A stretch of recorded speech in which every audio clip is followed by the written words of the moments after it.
ఉద్యమం సమయాల్లో time spend చేస్తున్నప్పుడు ఉద్యోగస్తుల సమస్యల మీద లేదంటే రాష్ట్రానికి సంబంధించిన ఇష్యూస్ మీద పోరాడుతున్నప్పుడు ఏదైనా ప్రభుత్వం మీ మీద వేరే రకంగా బిహేవ్ చేసినప్పుడు బాధపడ్డారా? అలాంటి వాటిలో బాగా కుంగిపోయిన సందర్భం ఏంటి? మిమ్మల్ని మీకు కుంగదీసిన సందర్భం? ఉద్యమం చాలా పెద్ద ఎత్తున చేసి దానికి తగిన ఫలితం రానప్పుడు మనం ఇంత కష్టపడ్డాం, దీనికి సంబంధించి రాలేకపోయిందే అన్న బాధే తప్పితే, అలాగే మన బీఆర్టీఎస్ ఉద్యమం దానికి అష్టదిగ్బంధనం చేసి అన్నీ చేసినా కూడా దాన్ని సక్సెస్ చేసాం, బాగా చేసాం. ప్రభుత్వం కూడా అంత దాని గురించి అంత ఇది చేసింది. అప్పుడున్న మా నాయకత్వం ఇంకాస్త గట్టిగా ఉండగలిగితే, మాకున్న అనుభవం మీద కానీ నాకున్న అవగాహన మీద కానీ ఇక్కడున్న పరిస్థితులన్నీ తెలిసిన దాని మీద కానీ నాయకత్వం ఇంకాస్త గట్టిగా ఉంటే మనం చేసిన ఉద్యోగం, అది మనం చేసిన కూడా కాదు, నేను ఆర్గనైజ్ చేసే ఇక్కడ, బట్ ఉద్యోగులు ఉపాధ్యాయులు అందరూ కూడా స్వచ్ఛందంగా తరలి వచ్చి చేశారు, చాలా ఓన్ చేసుకుని చేశారు. అటువంటి ఓన్ చేసుకుని ఇన్ని లక్షల మంది, అంతకుముందు 25 సంవత్సరాల నుంచి అనేక ఉద్యమాలు మేము చేసాం. బస్సులు పెడతాం, నెలలు తిరగటం, మండలాల తాలూకాలు తిరిగి అందరినీ ప్రేరేట్ చేయటం, మీకు పలానా రోజు ఇంతమంది రండి అని చెప్పి ఇవన్నింటిని ఆర్గనైజ్ చేసుకుని చేసాం. ఆర్గనైజ్ చేయకుండా మేము చేసిన సమయకేంద్ర ఉద్యమం అప్పుడు, మొన్న బీఆర్టీఎస్ ఉద్యమం అప్పుడు, అంటే ఆర్గనైజ్ చేయకుండా అన్ని లక్షల మంది ఓన్ చేసుకుని ఆ ఉద్యమాన్ని ఉన్నప్పుడు మనం ఇంకాస్త స్థిరత్వంతో నిలబడి ఉంటే ఉద్యోగులకి ఇంకాస్త మంచి 24 అవర్స్తోనే జరిగేది. అది జరగలేదన్న భావన ఉన్నప్పుడు కొంత ఇబ్బంది కలుగుతూ ఉంటుంది. అలాగే ఇప్పుడు కూడా కొంత ఇబ్బందే. అరే మన డబ్బులు ప్రభుత్వం, మన డబ్బులు మేము పెట్టుకుని ఇవాళ 30-40 వేల కోట్లు జీపీ ఉంటాయి మాది, 14,000 కోట్లు ఏపీజీఎల్ఐలో ఉంటాయి. మేము నెలకు 1,400 దాకా చెప్పినట్టు కడుతున్నాం. 100 కోట్లు ఇవ్వండి అని చెప్పి గవర్నమెంట్ దగ్గరికి వెళ్ళి ఇన్ని లక్షల మంది ప్రతినిధిగా అయ్యా 100 ఇవ్వండి, 200 కోట్లు ఇవ్వండి అని మాకు చెప్తున్నామంటే అది కూడా కొంత బాధ కలిగించే విషయంగా ఉంటాయి. ఇట్లాంటివన్నీ ఉంటాయి. ఈ రెండింటినీ ఒడిదుడుకులన్నీ తట్టుకుని వచ్చినప్పుడే ఇక్కడికి దాకా రాగలుగుతూ ఉంటాం. ఇటువంటి అనేకం చూసాం, అందులో ఎటువంటి ఇది లేదు, చూసాం. కాకపోతే నాకున్న కొంత ఇదేంటంటే, మా ఫాదరు కమ్యూనిస్ట్ పార్టీ, మార్క్సిస్ట్ పార్టీకి మంచి ఇది. మా ఫ్యామిలీ, మా ఇంట్లో నేను పుట్టేసరికి మా తాతగారి దగ్గర కానీ ఇది కానీ ఒక 2,000 కమ్యూనిస్ట్ పుస్తకాలు చక్కగా మా ఇంటి ముందు ఉండేవి. నేను ఎక్కువ బుక్స్ చదువుతూ ఉంటాను. నేను తీసి 9th 8th క్లాస్ నుంచి అన్ని చదువుతూ ఉండేవాడిని. చదువుతున్నప్పుడు మా పెద్దవాళ్ళందరూ అనేవాళ్ళు, ఈ జనరేషన్లో ఆ బీరువా తీసి చదివే నువ్వు ఒక్కడవే, చాలా మంది ఉన్నావు, నువ్వు ఒక్కడవే ఉన్నారు, దాని నుంచి వచ్చాను. అట్లాగే దాని నుంచి ఎస్ఎఫ్ఐలో. మీరు సాహిత్యం చదువుతారా రాస్తారా?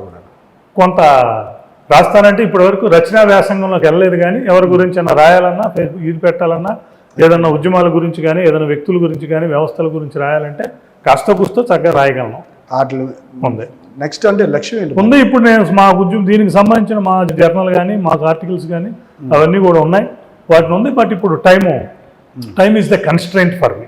ఆ టైం కన్స్ట్రెయింట్తో కొంత ఇబ్బంది. మీ లక్ష్యం ఏంటి మరి నెక్స్ట్? ఈ సాధించడమేనా లేదా దీని తర్వాత, ఈ అధ్యక్షుడి తర్వాత లక్ష్యం ఏంటి? అంటే నేను జీవితం అయిపోతుందని భావించే వ్యక్తుల్లో నేను ఒకటి. జీవితం అయిపోతుంది? జీవితం ఎందుకంటే టైం ఈజ్ షార్ట్. మనం రోజు అనుకుంటాం ఒక రోజు వెళ్ళిపోతుంది, ఒక రోజు వెళ్ళిపోతుంది, మనం ఒక రోజు తగ్గిపోతుంది. ఎందుకంటే నేను చెప్పాను దాకా నాకు ఎన్విరాన్మెంట్ మీద, ప్రపంచం మీద, టూరిజం మీద, సాహిత్యం మీద, సంగీతం మీద, అన్నిటి మీద బాగా అభిరుచి ఉంది. కాస్త డెప్త్, కాస్త కూస్తో దాంట్లో ప్రవేశం కూడా ఉంది. నేను వీటన్నిటిని స్పృశించలేకపోతున్నాను అనుకున్న రీతిలో అన్న భావన నాలో ఉంది.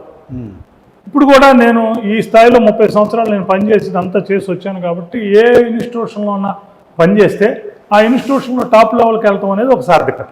అందుకని దీంట్లో కూడా రావాలనుకున్న కాన్సెప్ట్ ఇక్కడికి వచ్చాం. వచ్చినాక ఇంకొక రిటైర్ అయిపోతాం 3-4 సంవత్సరాలు. రిటైర్ అయిపోతే అప్పటికి 62 సంవత్సరాలు వస్తాయి. 62 సంవత్సరాల తర్వాత ప్రపంచాన్ని పర్యటించాలి. నాకు బాగా ఇష్టం. ప్రపంచ సంస్కృతులు, ప్రపంచ భాషలు, వారికి సంబంధించిన వ్యవహారాలు, అలాగే ప్రపంచం మనకు చాలా, ప్రకృతి చాలా ఇచ్చింది.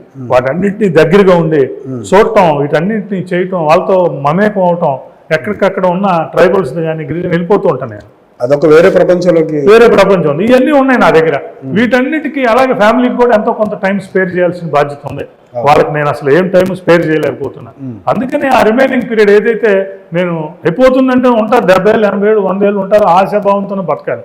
బట్ క్వాలిటీ ఆఫ్ లైఫ్, నా ఉద్దేశం ఏంటంటే క్వాలిటీ ఆఫ్ లైఫ్. 62 సంవత్సరాలు ఉంటాం, అక్కడి నుంచి ఒక 10 ఏళ్ళ పాటు నువ్వు ఎక్కడికి కావాలని వెళ్ళగలుగుతావు, మేమున్న పరిస్థితుల్లో ఎక్కడైనా నుంచోగలుగుతావు, కూర్చోగలుగుతావు. ఆ తర్వాత ఆరోగ్యాలు, పరిస్థితులు నీకు అనుకూలించు. అందుకని నా నెక్స్ట్ ఇది దాంట్లో గడపాలి. వాటన్నిటిని ప్రణాళికలు ఉన్నాయి, నాకు ఇది ఉన్నాయి, వాళ్ళతో నాకు యాక్సెసిబిలిటీలు అన్ని టీమ్స్ అన్ని ఉన్నాయి నా దగ్గర. అందుకని దాని మీద కాన్సన్ట్రేట్ చేసి దాన్ని తీసుకుని వెళ్ళాలి అన్న ఒక ఆలోచనే ఉన్నది తప్పితే ఉద్యోగుల ప్రజలు అనుకున్నట్లు లేకపోతే ప్రజలు కూడా చాలా మంది నేను ఏ మీటింగ్ వెళ్ళినా ఎక్కడికి వెళ్ళినా సాగర్ గారు నెక్స్ట్ బంచ్గా ఉంటుంది అంటారు. నేనైతే అటువంటి ఆలోచనలు కానీ అటువంటి స్వభావం కానీ లేదు. ఇట్స్ నాట్ డెస్టినీ నమ్ముతారా? It's not my cup of tea అనుకుంటాను నేను. అది డెస్టినీని నేను పెద్దగా నేను చెప్పే కదా ఫస్ట్ నుంచి నేను కొంత లెఫ్ట్ ఓరియంటెడ్ ఉంటాం మేము. డెస్టినీని ఇటువంటివన్నీ ఏది ఉండదు. నాదైతే ఒకటే ఫిలాసఫీ, నీ పని నువ్వు చేసుకుంటూ వెళ్ళిపో, నీకు ఏది అంటుకుంటుందో అదే అంటు. అదే మంచి చెడు ఇది అది.